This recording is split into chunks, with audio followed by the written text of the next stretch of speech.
Hello दोस्तों, मैं इसके सिंह और आज हम बात करने वाले हैं कलेक्शन की। जैसे कि हमने अपने सारे के सारे टॉपिक जावा के अंदर बेसिक जावा जो भी हमारा कोर्स था वो कंप्लीट कर लिए हैं। तो this is the last topic, यानी ये लास्ट टॉपिक है हमारा। जो कलेक्शन है लास्ट टॉपिक है जावा का। इसके बाद हम करेंगे, स्टार्ट करेंगे और मूव करेंगे हम सेलेनियम पे, यानी सेलेनियम को पहले की जेडीके वगैरह सारी चीजें स्टार्ट करेंगे स्टार्टिंग से। तो ये लास्ट टॉपिक था हमारा कलेक्शन का।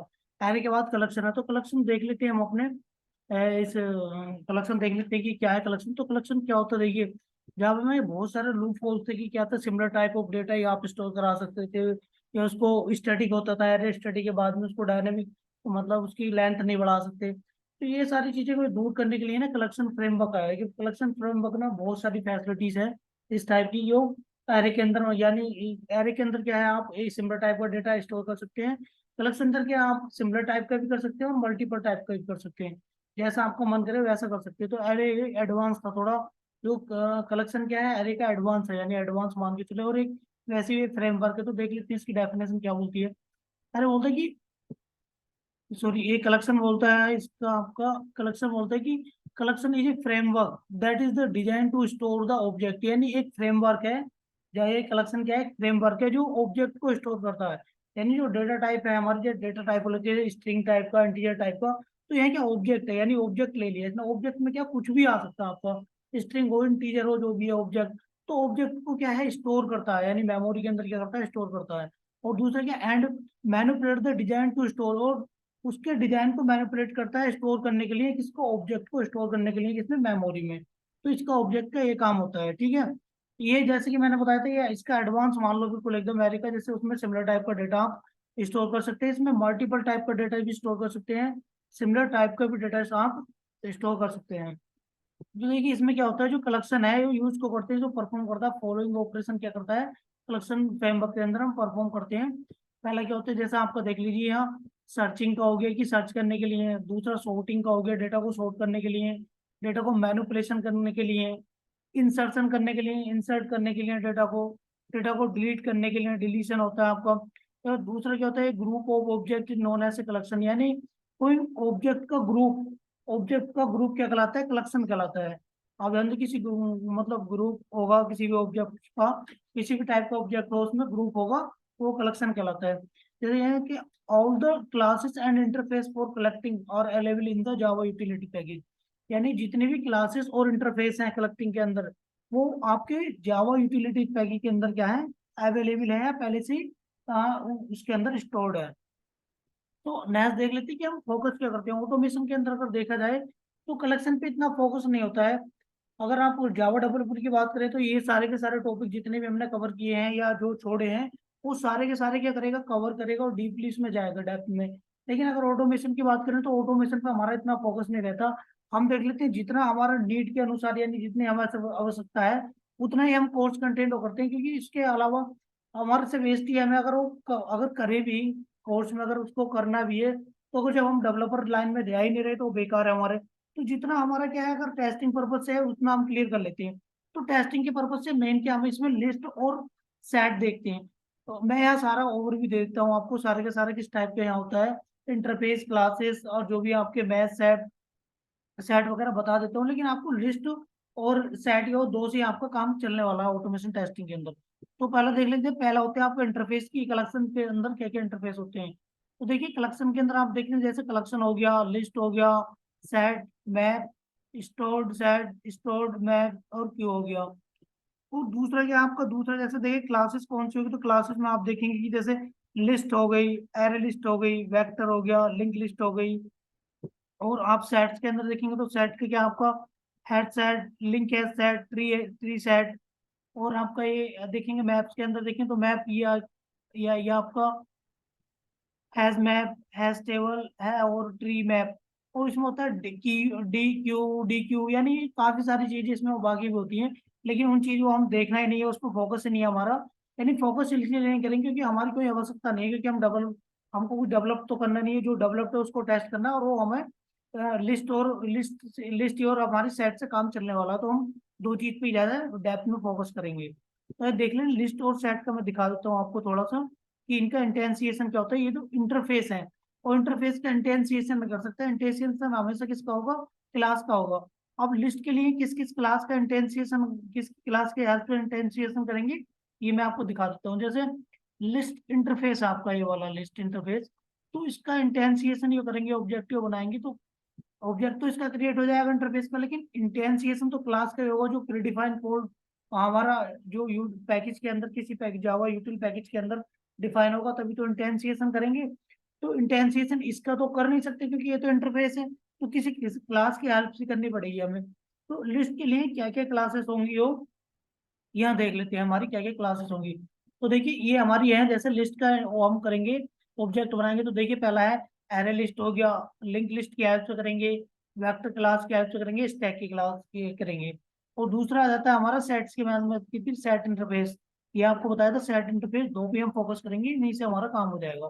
तो इसका करेंगे हैश सेट हो गया, लिंक हैश सेट हो गया, और ट्री हैश सेट हो गया, और बाकी देख लेंगे लिस्ट और इसमें सेट में डिफरेंस देख लेंगे अगर आप इंटरव्यू के पर्पज से जाएंगे, कि इसमें आपका डुप्लीकेट डेटा रख सकते हैं, सेट में डुप्लीकेट नहीं रख सकते हैं, एक नल वैल्यू रखेंगे नहीं रखेंगे, या शायद ये क्या है कि आपका क्या है क्यू सीक्वेंस और नॉन सीक्वेंस, एक है कि ऐसे रैंडमली स्टोर करता है, एक सीक्वेंस में लिस्ट सीक्वेंस में करता है, और सेट आपका रैंडमली। तो ये माइनर से डिफरेंस आप गूगल पे जाके आप देख सकते हैं कि अगर आपसे पूछेगा कलेक्शन के अंदर, कलेक्शन की आपसे डेफिनेशन वगैरह पूछ लेगा ऑटोमेशन में, या और मोस्टली आपसे पूछेगा तो लिस्ट और सेट का डिफरेंस पूछेगा, तो ये आप पढ़ के रखना है लिस्ट और सेट में क्या डिफरेंस है। तो तीन चार यानी पांच आप डिफरेंस इसके माइनर से डिफरेंस जो छोटे हैं और जो मोस्ट इंपोर्टेंट डिफरेंस है वो याद कर लीजिए, और आपसे ज्यादा क्वेश्चन इससे कलेक्शन से नहीं पूछेगा, आपसे कलेक्शन से इतना ही पूछेगा। तो देखिए अब चलते हैं नेक्स्ट आगे, आगे देख लेते हैं। एक प्रोग्राम समझाता हूँ मैं इसका थोड़ा सा आपको कि इसको इम्प्लीमेंटेशन कैसे करते हैं। जैसे देखिए हमें लिस्ट जनरेट करनी है लिस्ट की हेल्प से, तो यहाँ क्या है, यहाँ मैंने क्या है, एक कलेक्शन डेमो नाम से क्लास क्रिएट करी है, उसमें ये मेन मेथड है मेरा। यह क्या है, ये मैंने यह लिस्ट क्या है इंटरफेस लिया है, और स्ट्रिंग टाइप का क्या है हमारे डेटा टाइप लिया है, कि डेटा भरेंगे हमें यहाँ स्ट्रिंग टाइप का भरेंगे। जैसे कि मैंने बताया था कि यहाँ जो एरे के अंदर आपकी जो एरे के अंदर क्वालिटी होती है, या एरे के अंदर फैसिलिटी होती है, एरे के अंदर जो फंक्शन होते हैं कि हम सिमिलर टाइप का डेटा स्टोर कर सकते हो, तो देखिए ये जैसे हमने यह स्ट्रिंग दे दे तो हम स्ट्रिंग टाइप का डेटा ही यहाँ क्या करेंगे, स्टोर करेंगे। और अगर यहाँ मल्टीपल टाइप का करना है हमें डेटा स्टोर, तो उसको भी मैं दिखाऊंगा, एक लिस्ट में दिखाऊंगा कैसे करेंगे। यहाँ दिखाता हूँ आपको, एक एग्जाम्पल समझा देता हूँ। और देखिए है न्यू, मैंने इंटेंसिएशन ये करा, ऑब्जेक्ट बनाया लिस्ट का, इंटरफेस का ऑब्जेक्ट बनाया, ऑब्जेक्ट मेरा लिस्ट है। और न्यू न्यू कीवर्ड से, हाँ न्यू कीवर्ड आ रहा है वहां समझ लो क्या हो रहा है, ऑब्जेक्ट क्रिएट हो रहा है। जैसे न्यू कीवर्ड आपका लाइन लाइन ऑफ कोड में आपका जो कंपाइलर न्यू कीवर्ड पड़ेगा तो ऑब्जेक्ट बना देगा, उसका ऑब्जेक्ट समझ लेगा कि इसका ऑब्जेक्ट है। और इंटेंसिएशन कौन सी क्लास कर रही है, एरे लिस्ट। एरे लिस्ट क्या है, इसका इंटेंसिएशन कर रही है। ठीक है, ये लिस्ट जो है इंटरफेस है, एरे लिस्ट क्या है, क्लास है। और ये स्ट्रिंग टाइप का डेटा है, तो यहाँ स्ट्रिंग दिखा दी, सारे का सारा डेटा है वो, यहाँ देखिए यहाँ स्ट्रिंग डेटा है, स्ट्रिंग है, स्ट्रिंग है, स्ट्रिंग है। और इसको क्या हम प्रिंट करा लेंगे लिस्ट को, तो सारा डेटा क्या लिस्ट की फॉर्म में हमारा ये प्रिंट करके दे देगा। और मैं इसको मल्टीपल टाइप में भी दिखाऊंगा। तो दोस्तों ये था हमारा कलेक्शन, और मैं इसको आपको अभी इक्लिप्स पे भी दिखाने वाला हूँ। तो आपको क्या फोकस क्यों करना है ज्यादा, फोकस नहीं रखना, अपना लिस्ट और सेट पे देख लेना, और ओवर माइनस से इसके क्वेश्चन, छोटे मोटे इसके क्वेश्चन आपके देख लेने, इससे रिलेटेड क्वेश्चन पे डिस्कस करेंगे नेक्स्ट, जैसे ही हमारे इंटरव्यू के सेशन चलेंगे तो क्वेश्चन में हम डिस्कस साथ साथ करते रहेंगे। तो मैं शेयर कर लेता हूँ अपना इक्लिप्स आईडी शेयर कर लेते हैं, और देखते हैं इसका नेक्स्ट प्रोग्राम क्या है। ये देखिए मैंने प्रोग्राम ऑलरेडी टाइप कर रखा है, जैसा आप देख रहे हो कि मैंने ये प्रोग्राम वहाँ टाइप कर रखा था आपका व्हाइट बोर्ड पे, यहाँ पे भी सेम प्रोग्राम है। तो मैं इसको एक बार रन कर लेता हूँ, और रन करके देखते हैं क्या आउटपुट आता है। ये देखिए जैसे मैंने यहाँ रवि लिखा है, जैसे ये लिस्ट है, ये ऑब्जेक्ट है हमारा, मैंने क्या लिखा ऑब्जेक्ट डॉट ऐड, ऐड के नाम से क्या है, ये लिस्ट में ऐड कर देगा। जैसे मैं कह रहा हूँ लिस्ट डॉट ऐड, तो लिस्ट में क्या ऐड करते जा रहा है, देखिए रवि, विजय, रवि और अजय। अगर मैं यहाँ अब देखूँ, अगर यहाँ मैं कोई जैसे यहाँ मैंने यहाँ स्ट्रिंग टाइप का डेटा आपको स्टोर करा रखा है सारा, यहाँ डिफाइन कर रखा है कि स्ट्रिंग टाइप का डेटा ही क्या करूंगा, मैं स्टोर करूंगा। अगर मैं यहाँ ट्राई करूँ इंटीजर टाइप का डेटा स्टोर करने की, तो देखिए एरर दिखाएगा। मैं कोशिश करता हूँ, देखिए ये दिखा रहा है ना आपको, एरर दिखा रहा है ये। क्या एरर दिखा रहा है, आर्गुमेंट मिसमैच, यानी इंटीजर टाइप का है और आपने स्ट्रिंग दे रखा है।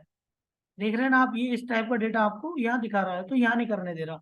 तो क्या करें कि जैसे कलेक्शन का फिर हमें फायदा ही क्या होगा कि जब हम स्टोर ही नहीं कर पा रहे मल्टीपल टाइप का डेटा, वो कर सकते हैं। उसके लिए हमें क्या है, मैंने क्या बताया था कि एरे वाली फैसिलिटी भी है और उससे एडवांस भी फैसिलिटी है। तो उसके लिए क्या करना पड़ेगा, या तो हमें करना तो नॉर्मली इसको स्ट्रिंग बना लीजिए, ऐसे स्ट्रिंग बना ली तो ये अगर मैंने डबल इन्वर्टेड कॉमा रख दी तो स्ट्रिंग हो गया, ये स्ट्रिंग काउंट कर रहा। और उसके लिए करना पड़ेगा, यहाँ क्या है, यहाँ हम ऑब्जेक्ट ले लेंगे। यानी ऑब्जेक्ट के अंदर क्या आ जाएगा, ऑब्जेक्ट किसी भी, जैसे मैंने यहाँ ऑब्जेक्ट ले लिया, ठीक है।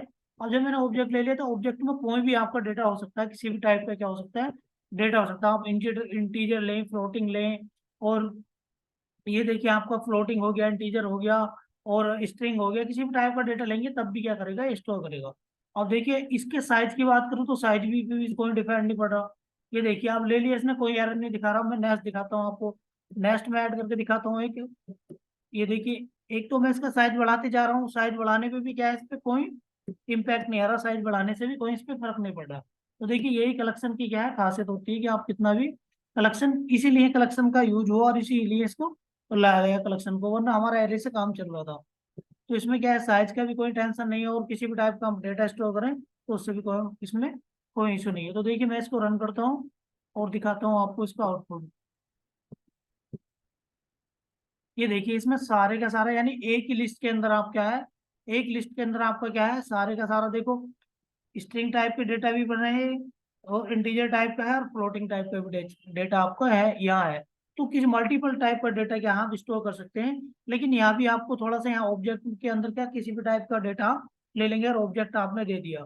और यहाँ अगर आप सिमिलर टाइप का डेटा लेना चाह रहे हैं तो आप यहाँ इंटीजर दे दीजिए, स्ट्रिंग दे दीजिए, जिस टाइप का डेटा आपको लेना है। ये ऐसे ही आप लिस्ट का सेट का देख सकते हैं, जैसा आपको लिस्ट का दिखाया है, जैसे कि मैं आपको दिखाया था यहाँ पीछे आपको व्हाइट बोर्ड पे दिखाया, तो ऐसे ही आप इसको देख सकते हैं। तो दोस्तों ये था आपका कलेक्शन का। तो दोस्तों हमारा चैनल आप लाइक, वीडियो लाइक कर लीजिए, और चैनल को सब्सक्राइब कर लीजिए, और अपने दोस्तों के साथ शेयर कर सकते हैं अगर हमारा कंटेंट आपको पसंद आ रहा है। इसके बाद हम स्टार्ट करेंगे सेलेनियम। तो सेलेनियम को हम बहुत अच्छे से और धीरे धीरे स्टार्ट करेंगे, एक एक टॉपिक को क्लियर करेंगे, क्योंकि ये हमारा प्रैक्टिकल होने वाला है सारे का सारा। सेलेनियम क्या है, हमारा प्रैक्टिकल होने वाला है। अभी क्या जावा हमने पढ़ी, जावा की जरूरत क्या है, सेलेनियम के लिए पढ़ा था हमने जावा।